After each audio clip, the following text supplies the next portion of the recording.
Il a remporté à peu près tout ce qu'il fallait, sauf donc cette première ligue. Flora, est-ce qu'on dit que c'est une légende de l'APL? Si on en fait, le problème, c'est que, si on prend l'ère Première Ligue, parce qu'on ne parle pas du championnat d'Angleterre, on parle de Absolument, la donc depuis Première Ligue. 1992. Voilà, alors en fait, moi, je suis partagée. C'est-à-dire que ça m'aurait fait bizarre de ne pas le voir dans ce Hall of Fame parce Puisqu'il y que est, oui. ça reste, une figure emblématique de cette époque-là de Première Ligue. Maintenant, voilà, il n'a pas remporté, cette Première Ligue. Je pense que juste il fallait un joueur de Liverpool, en fait, dans ce Hall of Fame-là et qui d'autre que Steven Gerrard à ce moment-là pour y être, même si on va quand même rappeler que, bah, Liverpool a remporté qu'une seule Première Ligue et Gerrard n'était plus là quand ils l'ont remporté. Maintenant, c'est pas un scandale de le voir dans ce Hall of Fame, loin de là. C'est pas il y a pas scandale non plus. Jacques, tu as le droit de répondre. J'ai pas été méchante. Non. Non, non, non, et c'est un argument et un argumentaire qui se tient.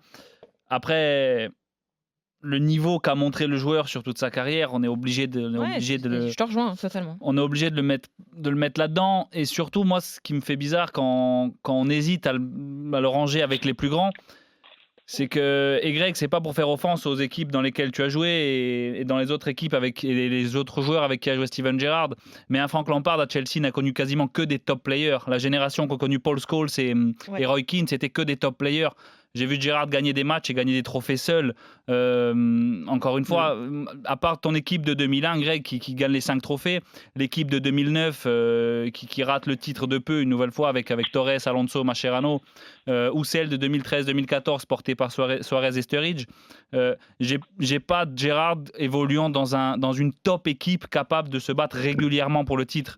Alors, c'est sûr qu'il n'a pas gagné la Première Ligue, mais un Gerrard à Manchester United ou un Gerrard à Chelsea entouré de ces joueurs-là, je pense qu'il serait peut-être dans les 2-3 meilleurs joueurs de l'histoire de la Première Ligue. Pour moi, ça n'aurait pas été le joueur qu'il a été s'il avait joué avec ces joueurs-là.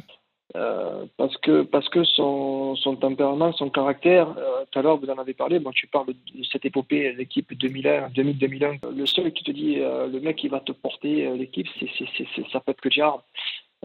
Après, aller jouer à Manchester à côté de Paul Scholes ou aller jouer à Chelsea à côté de Lampard, honnêtement, je pense que ça n'aurait pas été le joueur que ça a été. Parce que peut-être qu'il n'aurait pas pris les responsabilités qu'il a su prendre à Liverpool. 17 ans avec le même maillot, même s'il a eu souvent l'opportunité de partir, ou plutôt des entraîneurs, pardon, sont venus souvent le solliciter. Je pense qu'il aurait pu partir à toutes les saisons de sa carrière. José Mourinho le voulait à l'Inter, José Mourinho le voulait au Real Madrid, José Mourinho le voulait 2 fois à Chelsea, une fois en 2005 après la finale de Ligue des Champions et lors de son retour également à Chelsea.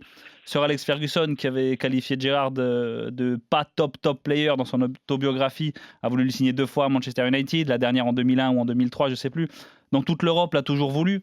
Et c'est vrai qu'il y a eu un épisode où ça s'est mal passé. C'était juste avant cette finale de Ligue des Champions, donc en 2005, sur la première approche de Mourinho, où il y va. Il annonce à sa famille qu'il y va et toute sa famille lui dit: est-ce que tu es bien sûr, tout ça. Ça monte aux oreilles des supporters qui brûlent même son maillot. Et après cette finale de Ligue des Champions, il déclare: comment vous voulez que je quitte un club comme ça après une soirée comme celle-là. Donc tout a été fait pour Gerrard pour qu'il quitte le club, mais au fond de lui, il y a toujours eu cette flamme qui lui a dit de rester, quoi. Tiens, Greg, quand on est coéquipier de ce genre de capitaine-là, est-ce que ça motive, ça effraie de voir un capitaine mettre autant de taquets comme ça? Ah, c'est vrai qu'il allait au charbon. Moi, j'ai une anecdote, je vais te raconter un truc, parce que une fois, il a failli me péter la jambe à l'entraînement. Il faisait des 5 contre 5, c'était la semaine justement avant le match d'Everton. Et il y avait tellement d'intensité, parce que tu peux imaginer Phil Thompson, tous les anciens derrière, bien sûr, qui montaient la sauce toute la semaine. Et il vient vers moi et honnêtement, je pensais qu'il m'avait pété la jambe. J'ai dit: t'inquiète pas, un jour je te remontrerai ça. J'ai attendu 6 ans. On retourne en file avec Alain Perrin. Quand Alain Perrin, je ne sais pas si vous vous rappelez, était à Portsmouth, en première ligue, avec Christophe Galtier. Et je lui mets un taquet en deuxième mi-temps, je prends un jaune et tout. Et il est furax, tout ça. Mais pour te dire, tu vois, le gars que c'était, à la fin du match, il vient et il m'a dit: Greg, viens, on échange les maillots. Et puis on s'était retrouvés, tu vois, dans le tunnel. Donc voilà, c'était ce genre de gars, tu vois. C'est-à-dire qu'une fois que tu mets le maillot, que ce soit un entraînement ou un match, il était à 100%. Parce que c'était sa vie, c'était son cœur qui parlait. Il avait aussi un côté protecteur, et c'est Raheem Sterling qui le dit très bien au début où il éclot à Liverpool. C'est que Gerrard lui dit: ne réponds jamais. Ne réponds jamais aux coups qu'on te met. Tu es le plus jeune, tu es le moins expérimenté, tu es très frêle. Ils vont te choper, ils vont te charger, ne réponds jamais, c'est moi qui m'en occupe. Et à chaque fois que Sterling se faisait soulever, il y a Gerrard qui arrivait derrière et ça secouait un peu plus fort. Donc il a toujours eu ce côté protecteur avec son club, ses coéquipiers, et ça se ressentait partout sur le terrain. Il menait par l'exemple en fait, mais que ce soit balle au pied ou par la parole et par les actes. Il arrive en 2018-2019 à la tête d'un club qui a été rétrogradé jusqu'à la 4e division et qui n'est remonté que 2 ans auparavant. Et comme disait Grégory, le but, c'était bien évidemment de reprendre la suprématie au Celtic, une suprématie qui durait beaucoup trop longtemps pour le côté protestant. Et forcément, l'année dernière, ils réussissent un tour de force incroyable, puisque non seulement ils sont champions, mais ils ne perdent pas un match. Et c'est une vraie rareté, même dans le championnat d'Écosse. On pourrait dire, oui, c'est quelque chose de classique.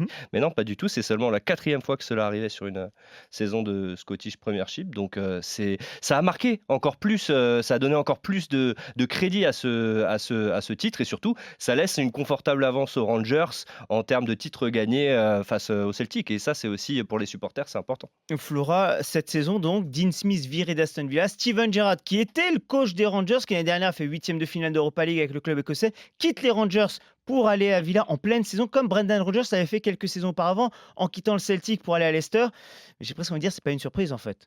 Non, alors non, c'est pas une surprise parce que forcément, je pense que Steven Gerrard, il a une petite idée en tête aussi en revenant en première ligue, forcément derrière. Mais c'est une bonne façon en fait pour lui de se mettre le pied à l'étrier, de voir ce qu'il peut donner aussi en première ligue avec une équipe sur le papier qui est compétitif parce qu'il y a eu du recrutement à Aston Villa, donc il y a des joueurs pour faire quelque chose et il se dit c'est un énorme challenge pour lui de montrer ce dont il est capable parce que oui, je rejoins Loïc, ça a été une performance énorme ce qu'il a fait avec les Rangers. Mais c'est pas la première ligue, c'est pas le même championnat, c'est pas la même concurrence et donc on a besoin aussi de voir ce qu'il peut donner dans un championnat aussi compétitif.